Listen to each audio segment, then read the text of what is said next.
முயற்சி பாரப்பா. நான் வேதனையில் அழுகிறேன். இந்த பாவி மகள் வந்திருக்காள், கண் முயற்சி பாரப்பா. என்னை தோளில் தூக்கி கொண்டு ஏறாத கோயில் ஏறினாய். நீ விட்ட கண்ணீர் ஆறாக பெருகி என்னை உயிரோடு வைத்தது. அப்பா, உன் காலில் விழுந்து விட்டு நான் கதற வேண்டும். நீ எனக்கு மகனாக பிறந்து வந்து என் நான் பட்ட கடனை தீர்ப்பேன்.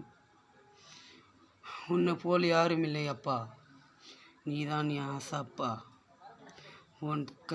உன் பிஞ்சு கையால் என்னை பிடித்து கொண்டு என்னை நடக்க வைத்தாய். தோளில் தூக்கி கொண்டு என்னை ஊர்காலம் வந்தாய். நீ ஆசையப்பா. நீ முதையாக என்னை தொடகையில் நீ கண்ணீர் விட்டாய். நீதான் என்னோட ஆசையப்பா. என் இரவை நீதான். இந்த பாவி மகள் வந்திருக்காள், என்னை கொடை சமக்க வைத்து விட்டாள்.